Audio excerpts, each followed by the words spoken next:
बिस्मिल्लाहिर्रहमानिर्रहीम अस्सलाम वालेकुम नाज़रीन, you watching voice with KTN news. आए हैं लैला निसा नाज़रीन अॼु के प्रोग्राम में असीं ॻाल्हि कंदासीं डोमेस्टिक वायलेंस यानी त घरेलू तशद्दुद बाबति। घरेलू तशद्दुद जहिड़ो लफ़्ज़ असांजे मुआशरे जे लाइ पुराणो न आहे। असांजे मुआशरे में जॾहिं खां हीउ वबा जो दौरु आयो आहे तॾहिं खां असीं ॾिसंदा पिया अचूं न सिर्फ़ पाकिस्तान पर दुनिया भर में घरेलू तशद्दुद में वाध महसूसु कई वई आहे। जेकॾहिं कुझु अंग अखरनि जी अवां सां ॻाल्हि ॿोल कजे त 2004 खां वठी करे 2016 ताईं कुझु मीडिया रिपोर्ट्स मुताबिक़ डोमेस्टिक वायलेंस जा 1800 केसिस रिपोर्ट कया विया ऐं जेकॾहिं रिसेंटली SSTO वारी रिपोर्ट जी ॻाल्हि कजे 2020 में जेका पब्लिश थी उन में घरेलू तशद्दुद जा 1400 केसिस रिपोर्ट थिया ऐं पर्टिकुलरली जेकॾहिं औरतुनि ते तशद्दुद जी ॻाल्हि कजे त औरतुनि ते तशद्दुद जा 9000 केसिस रिपोर्ट थिया आहिनि। इहे उहे वाक़िया आहिनि जेके मीडिया में अचनि पिया न त बंदि दरवाज़नि जे पोयां तशद्दुद जी इंतिहा यकीनन इलाही हूंदी। सो अॼु के प्रोग्राम में असीं डोमेस्टिक वायलेंस बिल खे बि डिस्कस कंदासीं ऐं ॿियो जेकॾहिं अवां सां शेयर कंदी हलां त पाकिस्तान में पहिरें नंबर ते डोमेस्टिक वायलेंस जा केसिस पंजाब में रिपोर्ट थींदा आहिनि, उनखां पोइ सिंध में ऐं उनखां बाद में ख़ैबर पख्तूनख्वा जो नालो आहे। सो इन सॼे मामले ते कीअं कंट्रोल कजे, इन टॉपिक इन सां गवर्नमेंट कीअं जेको आहे टैकल करे सघे थी, अॼु के प्रोग्राम डिस्कस कंदासीं। हिते हिकु शॉर्ट कमर्शियल ब्रेक वठंदासीं, ब्रेक खां पोइ हाज़िर थींदासीं पंहिंजे महिमाननि सां गॾु। वेलकम बैक नाज़रीन। जीअं त इंट्रो में आउं ॻाल्हि कई डोमेस्टिक वायलेंस बाबति, घरेलू तशद्दुद बाबति, इहो को नओं लफ़्ज़ कोन आहे असांजी सोसाइटी जे लाइ। घरेलू तशद्दुद थींदो पियो अचे, जीअं त सवेर ई आउं कुझु फैक्ट्स एंड फिगर्स जी बि ॻाल्हि ॿोल कई। सो हींअर कुझु महिमाननि सां अवांखे इंट्रोड्यूस करायूं था, उन्हनि सां ॻाल्हि ॿोल कयूं था, जंहिंजे प्रोग्राम जे दौरान असीं डोमेस्टिक वायलेंस वारे बिल खे बि डिस्कस कंदासीं त उन ते एतिरा एतिराज़ात छो आहिनि कुझु पार्टीज़ खे, उनखे बि असीं डिस्कस कंदासीं। पर उनखां अॻु में इहो सम्झणु ज़रूरी आहे त असांजी औरत केतिरो महफ़ूज़ आहे ऐं जॾहिं घरेलू तशद्दुद जी ॻाल्हि पई अचे त सिर्फ़ु औरत जी ॻाल्हि ई असांखे न करणु खपे, बल्कि घरेलू तशद्दुद कंहिं ते बि थी पियो सघे, चाहे मर्द हुजे, औरत हुजे, ॿार हुजे या कोई बि कमज़ोर इंसान हुजे। ऐं जेकॾहिं पर्टिकुलर थोरी घणी माना बिल जी ॻाल्हि करे वठां त बिल में बि डोमेस्टिक वायलेंस खे कुझु अहिड़ी नौयत सां डिस्क्राइब कयो वियो आहे जेको दौरान प्रोग्राम असीं यकीनन उन ते ॻाल्हि ॿोल कंदासीं। सो हिन वक़्तु महिमाननि जो तारुफ़ कराईंदी हलां। मूंखे टेलीफोन लाइन ते रहीमा पवर साहिबा जॉइन करे चुकियूं आहिनि, जेके member of Sindh commission on the status of women आहिनि ऐं उन सां गॾोगॾु she is a human rights activist too. So अस्सलाम वालेकुम रहीमा साहिबा ऐं वॾी महिरबानी तव्हीं KT न्यूज़ खे टाइम ॾिनो इन अहम इशू ते ॻाल्हाइण जे लाइ। वालेकुम सलाम। Thank U. ऐं स्टूडियो में मूंखे जॉइन कयो आहे खुशबक शाह जिलानी साहिबा, जेके फाउंडर आहिनि अदल और सेहत प्रोजेक्ट जूं ऐं उन खां अलावा एडवोकेट आहिनि। सो खुशबक साहिबा, अवांजी बि वॾी महिरबानी त अवी हिन अहम इशू ते ॻाल्हाइण जे लाइ टाइम कढियो। सो शुरूआत आउं खुशबक साहिबा अवांजी इजाज़त सां रहीमा पवर साहिबा खां स्टार्ट वठणु चाहींदसि। रहीमा साहिबा, डोमेस्टिक वायलेंस घरेलू तशद्दुद खे अवां कीअं डिस्क्राइब कंदव ऐं छा अमी ॾिसो पिया त असांजूं जेके औरतूं आहिनि उहे हक़नि जे मामले में उन लेवल ताईं अवेयर आहिनि? महिरबानी लैला, जेका ॻाल्हि तव्हां शुरू में प्रोग्राम जे हवाले सां कई घरेलू तशद्दुद जंहिंखे असां डोमेस्टिक वायलेंस चऊं था, जेकॾहिं असां हुनजी हेलो जी जी आवाज़ अचे पई। जी जी। जेकॾहिं असां हुनजी कानूनी तशरीह ॾिसूं त चाहे सिंध जो डोमेस्टिक बिल हुजे या जेको फेडरल गवर्नमेंट नेशनल असेंबली ऐं सेनेट पास कयो आहे, उन जे हिसाब सां असां जेकॾहिं घरेलू तशद्दुद जी ॻाल्हि करूं त उनजो मतिलबु आहे अहिड़ो अमल या हिकिड़ो अहिड़ो तशद्दुद जेको जिस्मानी हुजे, जज़्बाती हुजे, नफ़्सियाती हुजे, जिनसी हुजे ऐं मुआशी हुजे ऐं उहो तशद्दुद फ़र्द पारां चाहे औरत, ॿार या कमज़ोर या ज़ईफ़ फ़र्द ते कयो वञे जंहिंसां हुननि जो घरेलू रिश्तो हुजे। हाणे इन जो मतिलबु इहो आहे त घरेलू तशद्दुद जी जॾहिं असां ॻाल्हि कयूं था त उनजो मतिलबु त उहो तशद्दुद जेकॾहिं कंहिं औरत ते थिए त उहो पीउ उनखे तशद्दुद जो निशानो बणाए, मुड़ुसु उनखे तशद्दुद जो निशानो बणाए, सहुरो उनखे तशद्दुद जो निशानो बणाए, पुटु उनखे तशद्दुद जो निशानो बणाए, उन सां गॾोगॾु उनजो ॾेर उनखे तशद्दुद जो निशानो बणाए। त बुनियादी तौर ते घरेलू तशद्दुद असां उन तशद्दुद ते चऊं था जेको कंहिं घर जे फ़र्द जे पारां उहो तशद्दुद कयो वञे जंहिंसां माण्हू रत जे रिश्ते सां जेको घर जी दीवारनि अंदरि कंहिं ते थी रहियो हुजे। सही, बिल्कुलु। ऐं जेकॾहिं जेका ॻाल्हि तव्हां ॻाल्हि कई त असांजी औरतुनि में केतिरी हद ताईं घरेलू तशद्दुद जे हवाले सां शऊर आहे, त ॾिसो पाकिस्तान में जेके हिन वक़्तु ताईं स्टेटिस्टिक्स आहिनि उहे ॿुधाइनि था त पाकिस्तान में तक़रीबन 3 औरतुनि मां हिकिड़ी औरत पंहिंजी ज़िंदगीअ में घरेलू तशद्दुद जो शिकार थिए। पोइ चाहे उहो तशद्दुद हुन ते जिनसी तरीक़े सां तशद्दुद थियो हुजे, जिस्मानी तशद्दुद जो शिकार थी हुजे, वाक़ई तशद्दुद जो शिकार थी हुजे, बाक़ी तशद्दुद जो शिकार थी हुजे या ज़बानी तशद्दुद जो। हाणे जॾहिं असां अॼु जे माहौल खे ॾिसूं जी अख़बार खणी ॾिसूं त हुन में सरासरी तौर ते 4 खां 5 केस असांखे घरेलू तशद्दुद जा रिपोर्ट थी अख़बार में मिलनि था। जेका शऊर जी हद आहे त त उनजी हद इहा आहे त असां तोखे आहे सोशल मीडिया ॾाढो इन साल थिया आहे मतिलबु जेके NGOs आहिनि या मुख़्तलिफ़ समाजी इदारा आहिनि उन पंहिंजे हिसाब सां कोशिशि कई आहे त औरतुनि खे या जेके ज़िंदगी जे शुबे सां लाॻापियल फ़र्क़ु आहिनि पॉलिसी साज़ इदारा आहिनि उन्हनि खे घरेलू तशदुद जे हवाले सां मालूमात ॾिनी वञे पर उनजे बावजूदि सर्वे 2017 में थियो उन सर्वे जे मुताबिक़ त पाकिस्तान में 24% पंज ॾहाई औरतूं घरेलू तशदुद जो शिकार थियनि मथे जी ॻाल्हि इहा आहे त उन ई साल हिकिड़ो ॿियो सर्वे थियो उहो चवे थो त 55% औरतूं जेके आहिनि उहे घरेलू तशदुद सम्झनि ई नथियूं जेकॾहिं हुनजो मुड़ुसु हुननि खे जिस्मानी तशदुद करे थो या उनखे ज़ुबानी तशदुद करे थो त उहे औरतूं चवनि थियूं त उहो बि बुनियादी तौर ते उन मुड़ुस जो औरत जे लाइ हिकिड़ो प्यारे जो इज़हार आहे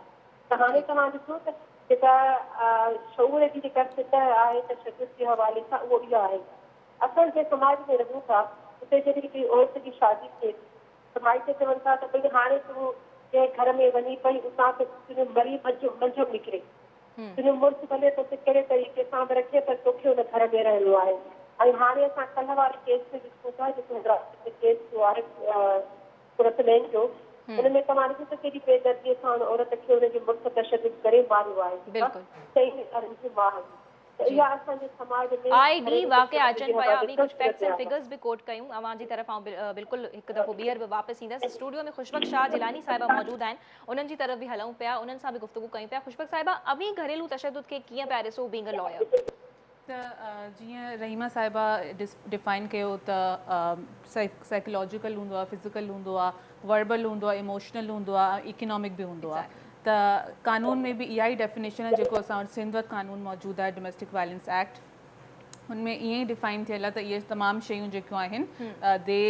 combine to form that makes the definition of domestic violence हिन जे अलावा जेको आहे काफ़ी ॿी शयूं बि हुननि काफ़ी वास्ट डेफिनेशन ठाही आहे जीअं पाकिस्तान पिनल कोड में डिफरेंट प्रोविजन्स आहिनि असॉल्ट्स जी आहिनि हर्ट जी आहिनि हरासमेंट जी आहिनि त हो तमामु शयूं बि हुननि उन मिक्स करे छॾियो आहे लेकिन हाणे आहे इहो चैलेंज इहो आहे त अगरि तव्हां कोर्ट वञो था लेट्स से तव्हां साइकोलॉजिकल अब्यूज़ हो करणु चाहियो था स्टैब्लिश करणु चाहियो था त तव्हां सां गॾु थियो आहे त उहो हिकिड़ो चैलेंज आहे त जेको तव्हांखे जेको आहे as a lawyer this is something that I will have to handle ऐं इहो बि त तव्हां कहिड़े क़िस्म जा एविडेंस केसिस ॾिसंदा आहियो जी कीअं अव्हांखे अप्रोच कंदियूं आहिनि छा प्रोसीजर हूंदो आहे जेकॾहिं के घर में तशदुद थिए थो असांजे चैनल जे ज़रिए अवेयर कयो माण्हुनि खे त जेकॾहिं इहो सभु थी रहियो आहे घरेलू तशदुद चाहे जीअं काइंड्स बि ॿुधाया सो औरत खे छा करणु खपे सभ खां पहिरियों सिर्फ़ु औरत ई न बल्कि it can be any one कोई बि थी बिल्कुलु बिल्कुलु त सभिनि खां पहिरियां त ॿ जेको आहे रेमेडीज़ मौजूदु आहिनि पहिरियां त तव्हां पुलिस वञी करे FIR कटवाए सघो था ॿी जेका आहे अगरि तव्हां पुलिस तव्हांजी FIR नथी कटे त डायरेक्टली कोर्ट बि अची सघो था त इहो जो प्रोसेस बेसिकली इहो त तव्हांखे ऑफकोर्स हिकिड़ो लॉयर खे अप्रोच करिणो पवंदो अगरि तव्हां कोर्ट जो रस्तो वठो था वंस तव्हां उहो करे छॾियो आहे त असां वरी पूरी हिकिड़ो ड्राफ्ट ठाहींदा आहियूं पोइ वरी असां कोर्ट में सबमिट कंदा आहियूं लेकिन पोइ कोर्ट जेको आहे शोकॉज़ नोटिस इशू कंदो आहे जेको उहो आहे जेको तशदुद करे थो हस्बैंड आहे या घर में काई सास आहे ससुर आहे हुनखे नोटिस थो इशू करे पोइ वरी जज साहब पाण वेरीफाई करणु चाहे थो त इहो वाक़ियो थियो आहे की न थियो आहे नॉर्मली एविडेंस बेस घणो हूंदो आहे मतिलबु अगरि जीअं मुंहिंजे केस में जेको हुयो मां जेको ॾिसां पई हुन मेडिको लीगल रिपोर्ट असां अटैच कई हुई बिकॉज़ हुनमें जेको माई हुई हुनजो वरी सफ़ा इहो ब्रूज़ थियो हुयो head there was an injury on the head त उहो वरी जेको आहे that verified that made sure that जज साहब वॉज श्योर की अच्छा कुझु थियो आहे पोइ वरी हुननि खे इसके एडमिट कयो पोइ वरी तव्हां हुनखे सेट कंदा आहियो जेको अक्यूज़ हूंदो आहे अगरि न अचे त पोइ पुलिस खणी ईंदी अथसि त उहो डिफरेंट हियरिंग्स ते वरी स्टार्ट थींदो आहे वरी एविडेंस तक़रीबन केतिरो टाइम लॻंदो आहे हल थियण में अहिड़े क़िस्म जा वाक़िया या इंसाफ़ केतिरे टाइम में जेको आहे मिलंदो आहे टाइम टेकिंग हूंदो आहे या हिन में डिफरेंट फैक्टर्स इन्वॉल्व आहिनि हिन में डिफरेंट फैक्टर्स ऑफकोर्स इन्वॉल्व आहिनि कॾहिं कॾहिं ईअं थींदो आहे त अगरि तव्हां शोकॉज़ मोकिलियो आहे जेको उहो अक्यूज़ पर्सन आहे त उहो शायदि भॼी वञे मिले कोन त अगरि भॼी वञे थो त पुलिस बि हुनखे नथी ॻोल्हे सघे त असां वटि एतिरी रिसोर्सिस बि कोन्हनि त वञी करे हुनखे पकिड़े अचे त काफ़ी शयूं आहिनि बेसिकली त जेको तव्हां इहो पुछो था इहो मूंखे क्लाइंट्स बि इहो ई पुछंदा आहिनि असांजे केस में केतिरो टाइम लॻंदो लेकिन दिस इज़ समथिंग मां बिल्कुलु चई नथी सघां लेकिन कानून में इहो ई आहे त 90 डेज़ में तव्हांखे हर केस खे जेको आहे फिनिश करिणो आहे लेकिन ईअं कुझु थींदो न आहे इट्स ओनली ऑन पेपर लेकिन एक्चुअली में इहा तमामु रीज़न्स आहिनि कॾहिं अक्यूज़ जो प्रॉब्लम आहे कॾहिं जज साहब न आहे कॾहिं ॿियो लॉयर जेको एडजॉइनमेंट थो वठे कॾहिं बिला वजह जेको आहे डिलेस थियनि था स्ट्राइक्स थी वञनि थियूं त काफ़ी शयूं आहिनि हिन शइ में ठीक। But this is something that we are trying to tackle, लेकिन सही इहो आहे, आहे त घणो एज अ टाइम लॻी लॉयर वेंदो आहे, असां हर क्लाइंट जेको आहे इहो सवाल ज़रूरु पुछंदो। रहीमा साहिब, हिकु सवाल मुंहिंजे ज़हन में अवां जे लाइ अचे पियो, जीअं वी ह्यूमन राइट्स एक्टिविस्ट बि आहियो, FIR जी खुशबक साहिबा ॿुधाए रहियूं आहिनि त प्रॉपर प्रोसीजर आहे, ऐं जीअं आउं सवाल कयो त पहिरीं सभ खां पहिरीं औरत खे छा करणु खपे, पहिरियों FIR, ऐं उन खां बाद में कोर्ट वग़ैरह बि वञी थी सघे, it's a long procedure Indeed. पर असांजे मुआशरे में रहीमा साहिबा, छा औरतूं एतिरी हिमत कनि पियूं जो वञी करे पंहिंजी कंप्लेन दर्ज कराइनि? छा एतिरो करेजियस आहिनि हो जो पंहिंजे मसइले खे अॻियां रखनि पियूं? छा ईअं आहे? अवां पंहिंजे तजुर्बे मां छा ॿुधाईंदव? जी। उनमें इहा कि ॾिसो, आउं commission on the status of women जी मेंबर आहियां ऐं असां डेली बेसिस ते केस ट्रीट कंदा आहियूं। असां 2017 में जंहिं इदारे में पहिरियों कमु कंदी हुअसि, जंहिंसां हिकु सर्वे कई हुई domestic violence and child marriages distance implementation जे हवाले सां। उन डेटा में असांखे ख़बर पई त सिर्फ़ु 6 FIR डोमेस्टिक वायलेंस दर्ज थी। सभ खां पहिरीं ॻाल्हि हीअ आहे त पुलिस जेको आहे सो घरेलू तशदुद तसवर अञा ताईं नथी करे, ऐं हू चवनि था त इहो प्योरली ज़ाती जेको आहे सो घरेलू मामिलो आहे, ज़ाल मुड़ुस जो मामिलो आहे। जेकॾहिं औरत हिमत करे FIR दाख़िल करण जे लाइ पहुचे थी त हुनजे मुड़ुस खे फ़ोन करे घुरायो थो वञे, ऐं पोइ SHO या जेको थाने ते माण्हू मौजूदु आहे ऑफिसर, उहो विहारे करे फ़ैसिलो करे थो, पोइ औरत खे मजबूरन जेको आहे सो समझोतो करे हुन मुड़ुस सां ॿीहर जेको आहे सो पंहिंजे घर वापसि अचणो पवे थो। त अञा ताईं ॾिसो त डोमेस्टिक वायलेंस खे डोमेस्टिक वायलेंस सां त इदारनि जो बि वॾे सतह ताईं रोल आहे, हाँ, उनमें लेला जी। हीअ ॾिसो, असांजी ख़ुशकिस्मती आहे कि domestic violence criminal offence declare कयो आहे। 2013 में रिपोर्टिंग जी दो domestic violence prevention protection act 2013 Sindh assembly 8 March में पास कयो उन जे मुताबिक़। बट अनफॉर्चुनेटली त सेंसिटाइज असांजी पुलिस जेंडर सेंसिटिव कोन्हे, लॉस जी ओरिएंटेशन अञा उन हद ताईं त पहुची आहे जेकी हद ताईं थियणु घुरिजे। ऐं स्टिल सोसाइटी ॾिसो, समाज खे जेकॾहिं मुस्कान खे तशदुद करे थो त तव्हां ॾिसो त घर जा भाती बि चवनि था त भई ज़ाल मुड़ुस जो ज़ाती मामिलो आहे, ज़ाती मामिलो उन्हनि खे पाण निबेरणु घुरिजे। उनजे करे FIR जो जेको रजिस्ट्रेशन जो रेशियो आहे उहो तमामु घटि आहे। ॿियो हिकु त जेका ॻाल्हि अॻे कई खुशबसी या ॿुधाए ॾिसो, पिटीशन दाख़िल करण जे लाइ को पाड़े वारो घर वारो माण्हू हिमत हिनजे करे नथो करे जो असांजे समाज में औरतुनि जे लाइ सोशल प्रोटेक्शन जो कोई सिस्टम कोन्हे। असांजी हिकिड़ी औरत मुड़ुस खां मार खाइण खां पोइ FIR दाख़िल कराइण वई, 4 ॿार हुन सां गॾु आहिनि, उहो तलाक वठण खां पोइ उहो औरत किॾाए वञे। असां वटि केतिरा इदारा आहिनि जेके हुनखे सोशल प्रोटेक्शन ॾियण जे लाइ मौजूदु आहे, जो औरत इहा क्लियर करे त हलो हिन मुस्तफ़ा माण्हू खां मूंखे जान छॾाइणी आहे। रहीमा साहिबा, being a human rights activist, आख़िर ईअं छो आहे औरत जो साथ छो न ॾिनो वेंदो आहे, चाहे उहे इदारा हुजनि, ॿियनि खे छो इन्वॉल्व कयो वेंदो आहे? एतिरो बेहसी जो शिकार छो थींदी आहे? ॾिसो, असां समाज में रहूं था न, सिदराना समाज आहे, पैट्रियार्टिकल सोसाइटी आहे। असां वटि इंस्टीट्यूशन ते जेको कंट्रोल आहे, पावर आहे, उहो मर्दनि वटि आहे। त ॿी ॻाल्हि इहा आहे त औरत असांजे लाइ अञा ताईं ॿिए दर्जे जो शहरी आहे। सही। औरत जो कमु घर में वेहणु आहे ऐं घर जे माण्हुनि जे लाइ, घर जे फासिल लाइ जेको उन्हनि जी ख़िदमत करण जो कमु आहे। ऐं जेकॾहिं औरत ते कंहिं बि क़िस्म जो को तशदुद थिए थो त इवन असांजे पढ़ियल लिखियल ख़ानदाननि जे अंदरि बि सेंसिटाइज़ेशन कोन्हे जो उहो उन तशदुद खे तशदुद बि तस्वुरु कनि। जेकॾहिं ईअं हुजे त पोइ ॾिसो, खोड़ सारियूं न्यायूं वीचारियूं तइलीम हुअण जे बावजूदि, पंहिंजे पेरनि ते बीठल हुअण जे बावजूदि they have to bear domestic violence because of sustain their marriage life. त हाणे मुंहिंजे ख़्याल में त असांजे समाज में थोरी घणी सुजाॻी अचणु शुरू थी आहे, पर जेसिताईं रियासत ज़िम्मेदारी न खणंदी, जेसिताईं हुकूमत ज़िम्मेदारी न निभाईंदी ऐं जेसिताईं जेके कानून ठहियल आहिनि उन्हनि कानूननि खे उन अच्छा, अभी समझो पे त अवेयरनेस पैदा थिए पई अभी न? हाँ, अच्छा, इहा असीं ॻाल्हि असीं हिकु शॉर्ट कमर्शियल ब्रेक खां पोइ कंटिन्यू कंदासीं। रहीमा साहिबा, हिते हिकु शॉर्ट कमर्शियल ब्रेक पिया वठूं ऐं ब्रेक खां पोइ हाज़िर थींदासीं। वेलकम बैक नाज़रीन। जी, त ब्रेक खां अॻु में असीं गुफ्तगू करे रहिया हुआसीं डोमेस्टिक वायलेंस ते। रहीमा साहिबा जेके ह्यूमन राइट्स एक्टिविस्ट आहिनि, उन जे मुताबिक़ त हाणे थोरी घणी अवेयरनेस पैदा थींदी पई वञे, त असीं वापसि रहीमा साहिबा जी तरफ़ हलंदासीं। रहीमा साहिबा, जीअं बि अवेयरनेस बाबति ॻाल्हि कयो पिया त थोरो घणो हाणे सुजाॻ ईंदो थो वञे, अवेयरनेस ईंदी थी वञे, पर हिते सुवाल इहो पैदा पियो थिए त चलो औरतुनि ॻाल्हाइणु शुरू कयो आहे, पर जेकॾहिं का औरत एक्शन वठणु चाहे थी त उनखे बेहया जो टाइटल ॾिनो पियो वञे, ईअं आख़िर छो आहे ऐं केसिताईं ईअं हलंदो? लेला, हिकु तव्हांजे सवाल जे जवाब ॾियो। अवेयरनेस लेवल जी जेका मापू आहे उहो इहो आहे त 2013 8 मार्च 2013 खां पहिरीं पाकिस्तान में डोमेस्टिक वायलेंस जे हवाले सां कोई बि कानून मौजूदु न हो। सही। देन खे एज ए क्रिमिनल ऑफेंस जेका डिक्लेयर कयो वियो त इहा जेका सिविल सोसाइटी आहे न जेके जेका उन जे नतीजे में इहो कानून पास थियो। हिन जो मतिलबु इहा आहे त हाणे अवेयरनेस लेवल आहे त कानून आहे ऐं उनजे हवाले सां तव्हां ॾिसो त जेकॾहिं किथे बि कंहिं बि क़िस्म जो को वाक़ियो कंहिंजी नज़र मां बि गुज़रे थो त असांखे सोशल मीडिया फेसबुक ट्विटर ते या व्हाट्सएप ग्रुप ते थ्रू इंफॉर्मेशन मिली थी वञे त फलाणी जाइ ते औरत खे जेको आहे सो जंजीरनि में ॿधो वियो आहे, फलाणी जाइ ते औरत जो मुड़ुस जेको आहे सो नकु वढे छॾियो या उनजा वार कटे छॾिया। हिकु ॻाल्हि तव्हां पुछबस खां पुछी थिए उन में तव्हांखे ॿुधायां त हिन वक़्तु बि जेको कन्विक्शन रेट आहे वायलेंस अगेंस्ट वुमेन जे केसिस जे हवाले सां उहो सिर्फ़ु 5% आहे। हिन जो मतिलबु आहे सिर्फ़ु 5% माण्हुनि खे जेको आहे सो सज़ाऊं मिलनि थियूं। ॿी शइ आहे हीअ आहे त जेको तव्हां तोराणियो जो पुछियो पिए आइडियली जेको डोमेस्टिक वायलेंस जो केस आहे उनजो जेको फ़ैसिलो आहे सो 6 महीननि जे अंदरि थियणु घुरिजे। उन जे लाइ हाणे रिसेंटली जेका डेवलपमेंट पाकिस्तान जे अंदरि इहा थी आहे त चीफ जस्टिस ऑफ पाकिस्तान जेको असांजो पुराणो चीफ जस्टिस हो उनजे जेको आहे सो फ़ैसिले खे फॉलो कंदे हाणे हर ज़िले में जेंडर बेस्ड वायलेंस कोर्टुनि जो क़याम अमल में आंदो वियो आहे अपार्ट फ्रॉम मॉडल कोर्ट जंहिंमें बेसिकली स्टेडी ट्रायल कयो थो वञे ऐं कोशिशि इहा हूंदी आहे त डोमेस्टिक वायलेंस जो केस हुजे,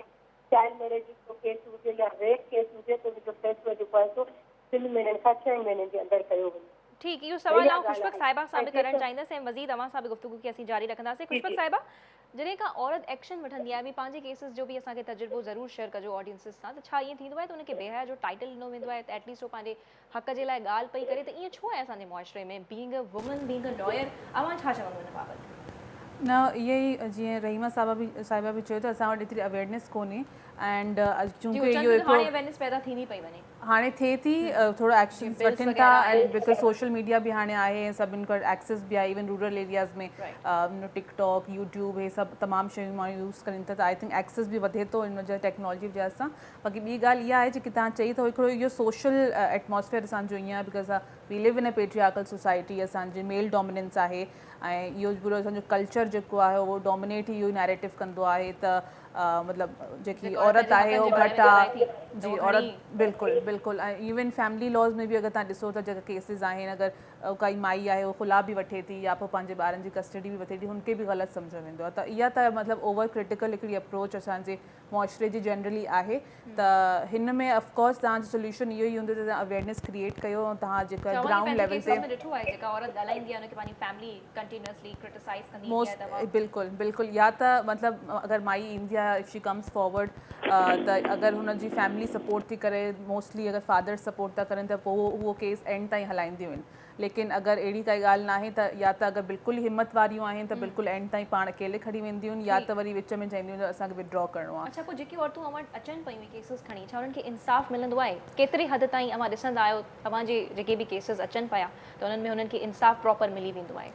असां कोशिशि त पंहिंजी असांजी हूंदी आहे त असां प्रॉपरली लीगल तरीक़े सां जेको आहे उनखे सही तरह सां कयूं। लेकिन जीअं रहीमा साहिबा चयो त कन्विक्शन रेट असांजो काफ़ी घटि आहे जो मतिलबु इहो त या त कुझु प्रोसीजरल या लीगल टेक्निकल इशूज़ जेका आहिनि मतिलबु जज साहब डेट्स नथो ॾिए या जज साहब अंडरस्टैंड नथो करे त अच्छा डोमेस्टिक वायलेंस आहे की न आहे या पोइ अगरि अगेन लॉयर्स नथा अचनि या सही सां परस्यू नथा करनि। छा इहो औरतुनि जे लाइ प्रूफ करणु डिफिकल्ट थी वेंदो आहे डोमेस्टिक वायलेंस खे? छा सबूत जीअं त कोर्ट ऑब्वियसली सबूत घुरंदो आहे पोइ केतिरो डिफिकल्ट थींदो हूंदो उन्हनि जे लाइ? जीअं मां तव्हांखे ॿुधायो त नॉर्मली अगरि तव्हांखे काफ़ी घणी इंजरी आई आहे त तव्हां नॉर्मली मेडिको लीगल रिपोर्ट ठाराईंदा तव्हां हॉस्पिटल वेंदा आहियो तव्हां पुलिस स्टेशन वेंदा पुलिस तव्हांखे वरी हॉस्पिटल मोकिलींदी आहे त तव्हां पंहिंजो चेकअप करायो पोइ उहो हिकु रिपोर्ट ठाहे ॾींदा आहिनि त उहा अगरि तव्हां सबमिट करवायो था पंहिंजो जेको ड्राफ्ट तव्हां जेको बि सबमिट करायो था केस जेको आहे त उहो ऑब्वियसली हिकु वेरीफाई थी वेंदी आहे। इहो जॾहिं तॾहिं थींदो जॾहिं फिज़िकल टॉर्चर थियणो राइट। हाणे जेको हाणे बिल आयल आहे खुशबक साहिबा जेको काफ़ी सारा सवाल बि उथारे पियो थोरो सो सब्जेक्टिव ॻाल्हियूं आहिनि हुन में जंहिंमें जज़्बाती ज़हनी जिस्मानी ऐं इकोनॉमिक वायलेंस जी ॻाल्हि पई कई वञे मुआशी वायलेंस जी ॻाल्हि पई वञे। चलो फिज़िकल टॉर्चर थिए पियो उनखे असीं रिपोर्ट करे था सघूं छो त प्रूफ वग़ैरह आहे सबूत आहिनि। ज़हनी टॉर्चर छा आहे इनखे कीअं रिपोर्ट कजे ऐं अदालत ताईं जेकॾहिं कोई पहुचे थो त छा उहो कहिड़े खणी करे ईंदो। बिल्कुलु बिल्कुलु त इनमें इहा ई ॻाल्हि आहे एंड इहा ई मां पहिरां बि पंहिंजे डिस्कशन में इहो ई चयो त उहो प्रूव करणु काफ़ी डिफ़िकल्ट थी वेंदो। त मुंहिंजी हिकिड़ी कोशिशि इहा आहे, मां पंहिंजे केस में बि इहो ई कयो त हिकिड़े साइकियाट्रिस्ट खे मां एक्सपर्ट विटनेस जे तौर ते उनखे हो करवायो। ओके, अच्छा। बिल्कुलु, त ताकी हू अगरि भले ई डायरेक्टली इहो न चए त अच्छा she has suffered psychological abuse, लेकिन हू इहा ॻाल्हि स्टैब्लिश करे छॾे जज साहब जे साम्हूं त इहा ॻाल्हि आहे, दिस थिंग एग्ज़िस्ट, सोसाइटी में इहा शयूं आहिनि। अगरि कंहिं ते एतिरो घणो तशदुद थियो वञे त हुन ते नेचुरली जेको आहे साइकोलॉजिकल प्रेशर थींदो आहे ऐं विच इज़ लॉन्ग टर्म लाइ जेको आहे तव्हांखे मेंटल हेल्थ रेपरकशन्स तव्हांजी घणियूं थी वेंदियूं आहिनि। त उहो मुंहिंजी हिकिड़ी कोशिशि आहे, चूंकि हिन के डोमेस्टिक वायलेंस एक्ट में एतिरा केसिस नथा अचनि त हाणे जज साहब वटि ऐं लीगली मतिलबु ॻाल्हि आहे, रिपोर्ट नथा थियनि, रिपोर्ट नथा थियनि। आहे कोन जो काई बि औरत अची करे या कोई बि कमज़ोर शख़्स अची करे हिन ॻाल्हि खे रिपोर्ट करे सघे। बिल्कुलु बिल्कुलु, त मतिलबु उहो ई चवां थी, जीअं सोशली बि असांखे एतिरो नथो अॻे हो एम्पावर कयो वञे, लेकिन जेकियूं ख़वातीन अॻियां अचनि थियूं उन्हनि खे काफ़ी बाहिमत थियणु घुरिजे। ऐं even as lawyers I would say के तव्हांखे हुननि खे एम्पावर करणु घुरिजे त तव्हां जेको आहे उहो मतिलबु सही स्टेप खणियो आहे, तव्हां हुननि जो बिल्कुलु साथ ॾियो, ईमानदारी सां कमु डोमेस्टिक कयो। वायलेंस इन बिल जी ॻाल्हि करे वठो जेको रिसेंटली पार्लियामेंट में पास थियो आहे, पर हिन में कुझु इस्लामी नज़रियाती काउंसिल कुछ रिजर्वेशंस आहिनि, उन्हनि खे कॉन्सेप्ट सां त ख़ैर मसलो कोन आहे, पर्पज़ सां त मसलो कोन आहे जेको उन्हनि जो मौक़िफ़ डिफरेंट टीवी चैनल्स ते साम्हूं पियो अचे, पर हुननि जो चवणु आहे त कुझु हिन में शयूं आहिनि जेके अन इस्लामिक आहिनि। जेकॾहिं मुलज़िम खे हू GPS ट्रैकर पाराए था छॾनि त it can be little difficult. ऐं रहीमा साहिब मुस्कुराए रहियूं आहिनि, मुंहिंजे ख़्याल में रहीमा साहिब अवां खां इहो सवाल करणु खपे मूंखे। जी अच्छा, हिन में तव्हांखे यादि हूंदो कि पंजाब असेंबली जे क़िस्म जो कानून हो जॾहिं नून लीग जी हुकूमत हुई 2013 खां 2017 वारो जेको पीरियड हो, उन में बि उन्हनि अहिड़े क़िस्म जी शक विधी हुई त भई जेकॾहिं को मर्द पंहिंजी ज़ाल ते या पंहिंजी कंहिं बि घर जी औरत ते तशदुद कंदो त उनखे जेको आहे हा हा हेलो लैला, आवाज़ अचे थो? जी जी जी अचे पियो, प्लीज़ ॻाल्हाइजो। लैला, मूं तव्हांखे ॿुधायो पियो त तव्हांखे यादि हूंदो त पंजाब असेंबली अहिड़े क़िस्म जो कानून पास कयो हो जंहिंमें उन्हनि ॾिसी शकिया शामिल कई हुई त जेको मर्द कंहिं बि औरत ते पंहिंजी घर जी कंहिं औरत ते तशदुद कंदो त उनखे सज़ा जे तौर ते कड़ो पारायो वेंदो, जेको यूरोपीय मुल्कनि में ख़ासि तौर ते पारायो वेंदो आहे, त उनते वॾो हिकिड़ो हंगामो मचियो हो। ऐं असां जेकॾहिं ॾिसूं त जंहिं बिल खे सेनेट पास कयो हुजे, जंहिं बिल खे जेको आहे क़ौमी असेंबलीअ पास कयो हुजे, उहो सिर्फ़ु इस्लामी नज़रियाती काउंसिल जेको रिजत पसंदि मुल्हनि जे करे जेको आहे उनखे रोकियो वियो हुजे। असल में छा आहे त तव्हांखे यादि हूंदो त सिंध में जॾहिं नंढी ॿारनि जी शादीअ जे हवाले सां कानून पास थियो त उन वक़्तु बि इस्लामिक नज़रियाती काउंसिल जेको आहे सो तमामु घणो कोई चेंज वरितो, पर मूंखे आउं चवां थी शाबस आहे असांजी औरत पार्लियामेंटेरियन। बट अगेन रहीमा साहिबा उहो बिल त मौजूदु आहे पर इम्प्लीमेंटेशन असांखे घटि ई नज़र पई अचे। इनफैक्ट हाणे बि अमी के कुझु देहाती इलाइक़नि में वञूं त उते इहो सभु कुझु इलाही कॉमन आहे। ॾिसो, हिकिड़ी ॻाल्हि ॾिसो, असांजे समाज में रहूं था जिते तइलीम कोन्हे, गुरबत तमामु घणी आहे, असांजी सोशल फैब्रिक अजीब क़िस्म जो ठहियलु आहे, त उन्हनि में एतिरी जल्दी कानून जो अमल जा नतीजा असांखे नज़र न ईंदा। पहिरीं ॻाल्हि इहा त कानून थियण खां पोइ उनखे उन तरीक़े सां अमल कराइण बि हिकिड़ो वॾो मसइलो आहे। मिसाल सां जेका औरतुनि जे तशदुद जे हवाले सां सिंध कानून आहे 2013 जो, उन जा जेके रूल ऑफ बिजनेस पास थिया उहे थिया 2016 में, मतिलबु सिर्फ़ु 3 साल उहे रहिया। इन खां पोइ तव्हां ॾिसो त उन में जेको प्रोटेक्शन कमेटी डिस्ट्रिक्ट लेवल ते थियणी हुई, डोमेस्टिक वायलेंस कमीशन थियणी हुई, प्रोविंशियल लेवल ते प्रोटेक्शन ऑफिसर जो अपॉइंटमेंट थियणी हुई, त उहा अञा ताईं न थी सघी आहे। त पोइ असां कीअं इंश्योर कंदासीं त जेको कानून जंहिं तरीक़े सां ठाहियो वियो अच्छा अवां हिन बिल खे कीअं पिया ॾिसो? ही जेको बिल आहे न, ही मोरलेस उहा काफ़ी आहे जेको असांजे सिंध वारे जंहिंखे असां हाणे रिवाइज़ कयो आहे हुन में कुझु असां डोमेस्टिक वायलेंस कमीशन खे एलिमिनेट करे छॾियो आहे, सिंध कमीशन ऑलरेडी एग्ज़िस्ट करे थी, त पोइ असां पोइ सिंध कमीशन ऐं वुमेन डेवलपमेंट डिपार्टमेंट ऐं वुमेन राइट्स कमीशन करे असां हुनखे रिवाइज़ करे रिव्यू करे मोकिलियो आहे लॉ डिपार्टमेंट जी तरफ़। त उहे मोरलेस साॻियूं शयूं आहिनि। उनजे अंदरि बि जेको आहे सो प्रोटेक्शन कमेटीअ जो तस्वुर आहे, जेका फेडरल जेको असांजो एरिया इस्लामाबाद ताईं उहो जंहिंमें मेडिकल लीगल ऑफिसर बि हूंदा, जंहिंमें प्रोटेक्शन ऑफिसर बि हूंदा। खैर अवां जो आवाज़ में थोड़ी घणी डिस्टॉर्शन अचे पई, उहो आउं टीम खे रिक्वेस्ट कंदसि त करेक्ट करे वठनि ऐं वरी ॿीहर वापसि ईंदासीं हिन बिल ते ई असांजी गुफ़्तगू हलंदी। तेसिताईं इहो सवाल आउं खुशबक साहिबा जी तरफ़ खणी वञणु पई चाहियां। खुशबक साहिबा, डोमेस्टिक वायलेंस बिल अवां हिन बिल खे कीअं पिया ॾिसो? यकीनन अमी स्टडी कयो हूंदो ऐं जीअं त इस्लामी नज़रियाती काउंसिल खे कुझु रिजर्वेशंस बि आहिनि, कॉन्सेप्ट पर्पज़ सां न, पर कुझु there are some of the points specially जेका मेंटल वायलेंस वारी ॻाल्हि पई अचे, जीअं हुनखे रिपोर्ट करण बि ऑब्वियसली डिफिकल्टी थिए पई। सो अवां हिन बिल खे कीअं पिया ॾिसो? त जीअं मां ॾिठो हुन बिल खे त आई थिंक मोर और लेस जीअं रहीमा साहिबा बि चयो त सिमिलर ई आहे सिंध ऐं ख़ैबर पख्तूनख्वा ऐं बलोचिस्तान जो जेको बिल आहे जेको एक्ट आहे domestic violence protection and prevention act त हुनमें एतिरी काई कॉन्ट्रोवर्शियल शइ न आहे I think it's a good law and it should be passed लेकिन आई थिंक असां रिएक्शन घणो इन लाइ ॾिनो बिकॉज उहो जेको आहे काउंसिल ऑफ इस्लामिक इंट्रस्ट खे ॾेई छॾियो न काउंसिल ऑफ इस्लामिक इंट्रस्ट बि हिकु कॉन्स्टिट्यूशनल बॉडी आहे एंड प्राइम मिनिस्टर हुननि खे जेको आहे कानून रिफर करे सघनि था लेकिन ॻाल्हि इहा आहे त असांखे काउंसिल ऑफ इस्लामिक इंट्रस्ट जा पहिरियां व्यूज़ बि असांखे मालूम आहिनि त मतिलबु तव्हां अगरि ॿुधियो हुजे त पहिरां इहा बिल्कुलु हाणे 1-2 साल पहिरां इहा ॻाल्हि आई हुई त अगरि मर्द जेको आहे औरत खे थोरो बि हल्को बि मारे सघे थो अगरि हुनजी ॻाल्हि नथी ॿुधे त मतिलबु इहो नैरेटिव जेको क्रिएट करणु चाहिनि था उहो त इहो डोमिनेट न थिए चवण जो मतिलबु इहो त मतिलबु अगरि हुननि जी जेकी कॉन्स्टिट्यूशनल बॉडी आहे हुननि जो जेको चवनि था हुन में काफ़ी इन्फ्लुएंस आहे त अगरि इहा शइ लेजिटिमाइज़ थी वई हुन बिल में अगरि हुन ॻाल्हि हुननि ऐड करे छॾी त न मतिलबु इहा असांजो रिजर्वेशंस आहिनि औरतुनि जे हवाले सां ॾिठो वञे त इट्स एब्सोल्युटली ओके पर हिन में सिर्फ़ु औरतुनि जी बिल में ॻाल्हि कोन कई वई आहे न हिन में हर उन कमज़ोर शख़्स जी ॻाल्हि कई वई आहे ऐं हिन में ॿारड़ा बि इंक्लूडेड आहिनि सो ॿार कीअं अहिड़े क़िस्म जो केस रिपोर्ट करे सघंदा उन ते तशद्दुद फॉर एग्ज़ाम्पल लेट्स से के पेरेंट्स उन्हनि खे कोई मार वग़ैरह ॾेई छॾी त छा उहो बि उन्हनि खे रिपोर्ट करिणो पवंदो so these are some of the questions जेके हिन बिल जे ज़रिए रेज़ थियनि था तो इन हवाले सां बि छा चवंदो छा ईअं बि आहे या असांखे जेकॾहिं बि सम्झाइण जी कोशिशि कयो त हा न बिल्कुलु ईअं आहे इहा ई सेम प्रोविजन सिंध में बि आहिनि त जेको बि माण्हू अगरि घर में हाउस होल्ड जो बेसिकली नालो वठियो वियो कई डोमेस्टिक रिलेशनशिप में हुजे मतिलबु की तव्हांजो भाउ बि थी सघे थो तव्हांजी माउ बि थी सघे थी तव्हांजो इन ऑब्वियसली ॻाल्हि खे सोसाइटी एक्सेप्ट करे सघंदी त कोई ॿार पंहिंजे माउ या पीउ ते पेरेंट्स ते खे वञी करे सू करे लाइक ख़ैर इहो सवाल रहीमा साहिबा वानी तरफ़ आउं खणी अचणु चाहींदसि बिल्कुलु ॾिसो दुनिया में जेके तरक़ी याफ़्ता मुल्क आहिनि उते माउ पीउ पंहिंजे ॿार खे मारे नथा सघनि जी त इहो वेस्टर्न कल्चर आहे ऑब्वियसली उते इहो सभु थींदो आहे ॿारनि खे इहो हक़ ॾिनल आहे त जेकॾहिं माउ पीउ उन्हनि खे फिजिकल वायलेंस जो शिकार थियनि या वर्बल वायलेंस जो त ॿिए खे रिपोर्ट त मुंहिंजे ख़्याल में त पाकिस्तान में बि थी सघे थो जल्द हुजे पाकिस्तान में बि थी सघे थो बिल्कुलु थी सघे थो जल्द हुनजे करे हुजे त हिकु इंसान खे जेकॾहिं तव्हां पंहिंजी मर्ज़ी सां दुनिया में आंदो आहे त पोइ हुन ते तशद्दुद थो अगरि तशद्दुद जी बि दिलि थियणी घुरिजे जेका ॻाल्हि तव्हां इस्लामिक नज़रियाती काउंसिल जे हवाले सां कई ॾिसो असां इस्लामिक नज़रियाती काउंसिल खे प्रिय में छो था ॾियूं जॾहिं असां वटि पार्लियामेंट मौजूदु आहे असां वटि लेजिस्लेचर मौजूदु आहे असां वटि सेनेट आहे सेनेट आहे त पोइ हुन फोरम खे इहो हक़ ई न मिलणु घुरिजे त उहा जेको आहे लेजिस्लेशन ते ख़ासि करे अहिड़ी जेका सेंसिटिव सेगमेंट ऑफ सोसाइटी जेके औरतूं ॿार ऐं कमज़ोर वल्नरेबल जेके आहे उन्हनि जे राइट्स जे प्रोटेक्शन जे लाइ कंहिं क़िस्म जी का लेजिस्लेशन थिए थी त आउं चाहियां थी त जेके असांजो रोशन ख़्याल गुलियूं आहिनि उन्हनि खे मुसलसल जेको आहे पंहिंजो आवाज़ उथारणु घुरिजे ऐं प्रेशर हिकु डेवलप करणु घुरिजे त भई बग़ैर जे प्रेसिडेंट ऑफ पाकिस्तान हुन ख़ुदि खे जेको सही करे त जीअं इहो बिल जो घटि कानून जी शकिल अख़्तियार करे ॿी ॻाल्हि इहा आहे त असां वटि मज़े जी ॻाल्हि आहे इस्लामी नज़रियाती काउंसिल हमेशह उन ई बिल ते एतिराज़ कंदी आहे जंहिंजो ॿारनि ऐं औरतुनि सां थो पाकिस्तान जे अंदरि जेको ॿारनि सां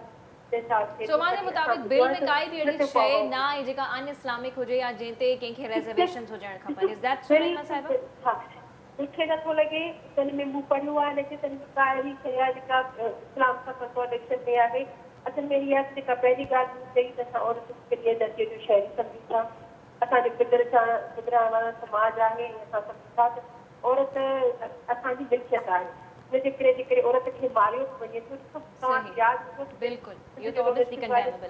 हुन में मार जा तस्वुर हल्की डंडी हणे हथ सां मारे मतिलबु छा मतिलबु आहे हिते इंसान खे ॿियो इंसान कीअं मारे सघे थो ऐं जेकॾहिं ॿारनि जी तस्वुर आहे त पोइ औरत खे हुजे त पोइ वॻो मारे असां त ॿिन्ही जे हवाले सां ख़िलाफ़ आहियूं त भई त इहो हक़ औरत खे मिलणु घुरिजे त उहो पंहिंजे मुड़ुस खे पंहिंजे पुट खे पंहिंजे भाउ खे या पंहिंजे पीउ खे पंहिंजी तशद्दुद या तशद्दुद जो शिकार करे साॻे तरीक़े सां सही इहो हक़ जेको आहे मुड़ुस खे भाउ खे पीउ खे मिलणु घुरिजे त मूंखे औरत खे जेको आहे ठीक रहीमा साहिबा प्रोग्राम जो वक्त पंहिंजी पुॼाणी ते पहुची चुको आहे आख़िरी सवाल आउं खुशबक साहिबा जी तरफ़ खणी वञणु चाहींदसि खुशबक साहिबा छा जीअं त अवी मुख़्तलिफ़ केसिस सां डील कंदा आहियो स्पेशली डोमेस्टिक वायलेंस एज़ वेल त सज़ा केतिरे हद ताईं मुलज़िमनि खे मिली वेंदी आहे छा मिलंदी आहे या हो पंहिंजी माफ़ी वठाए करे बेल कराए आज़ादु घुमंदा वठंदा आहिनि छा ईअं बि थींदो आहे फ़िलहाल जेका केस मां ॾिठा आहिनि उहा प्रूव न थी सघिया आहिनि जेको करंटली हले थो हो अञा एविडेंस ते ई हले प्रूव थो करण is a big issue by it's a big issue because तव्हां इहो बि ॾिसंदा आहियो त कीअं अप्रोच कयो आहे केस खे ऐं कॾहिं कॾहिं इहो बि थींदो आहे त पार्टीज़ वरी बैक एंड ते चवंदियूं आहिनि त बसि ठीकु है मैं माफ़ी मांगता हूँ मुझसे गलती हो गई इस तरह से पोइ वरी कॾहिं कॾहिं ख़वातीन पाण बि विड्रॉ करे छॾंदियूं आहिनि या पोइ अगरि ख़वातीन खे काफ़ी थ्रेट्स मिलणु शुरू थी वेंदा आहिनि त असां ॿाहिरि खसे छॾंदासीं या पोइ असां तोखे घर में न अचणु ॾींदासीं इहे तमामु ॻाल्हियूं हूंदियूं आहिनि बेसिकली त फ़िलहालु जीअं कन्विक्शन रेट एतिरो कोन्हे अध में केसिस जेके आहिनि विड्रॉ थी वेंदा आहिनि काफ़ी घटि केसिस आहिनि जेका था हलनि मतिलबु मां सम्झो 3 केसिस ॾिठा हूंदा पंहिंजे टेंडर में बिल्कुलु त उहो मां तव्हांखे कंक्लूसिव आंसर जो नथी ॾेई सघां बट इहो आहे त कोशिशि आहे त ख़वातीन खे अञा बेदार कयूं उन्हनि खे चऊं त तव्हां अॻिते अचो ऐं अगरि मतिलबु तव्हां ज़ुल्म बर्दाश्त कयो बि था त बि तव्हां मां सम्झंदी आहियां पाण जेको आहे ज़ालिम आहियो पाण जे मथां एग्जैक्टली ज़ुल्म बर्दाश्त करण वारो बि ज़ालिम ई हूंदो आहे एनीवे थैंक यू रहीमा साहिबा वरी महिरबानी तव्हां वी अहम मौज़ू ते टाइम कढियो जी नाज़रीन उम्मीद कयूं था तव्हांखे ही प्रोग्राम पसंदि आयो हूंदो अमी हिननि महिमाननि जो त मौक़िफ़ ॿुधो ई पर असीं कुझु हुकूमती पार्टीज़ सां बि राब्तो करण जी कोशिशि कईसीं हुकूमती जेके अपोज़िशन पार्टीज़ आहिनि उन सां बि असीं राब्तो करण जी कोशिशि कईसीं त उहे असांखे प्रोग्राम में जॉइन कनि वक़्तु ॾियनि बिल बाबति ॻाल्हि कनि पर अफ़सोस सां कुझु जेके औरतूं MNAs आहिनि उन्हनि खे बि हिन बिल जे बारे में एतिरी ॼाण कोन हुई प्रॉपर्ली स्टडी कोन कयो हुयो जंहिंजे नतीजो असांखे टाइम न ॾेई सघियूं सो उम्मीद कयूं था त ही जेके बि घरेलू तशदुद जा वाक़िया आहिनि इहे घटि थींदा वञनि बजाए त हिननि में वाध अचे ऐं औरतुनि खे प्रॉपर्ली उन्हनि जा राइट्स ॾिना वञनि प्रॉपर्ली उन्हनि खे उन्हनि जे राइट्स जी अवेयरनेस ॾिनी वञे त जीअं हू साम्हूं अची करे ॻाल्हि करे सघनि पंहिंजे हक़नि बाबति ऐं इंसाफ़ माणे सघनि सो इनशाला उम्मीद आहे तव्हांखे प्रोग्राम पसंदि आयो हूंदो पंहिंजो फीडबैक ॾियणु न विसारींदा इनशाला ईद खां बाद में मुलाक़ात थींदी तेसिताईं ॾींदा लैला निसार की इजाज़त अल्लाह हाफ़िज़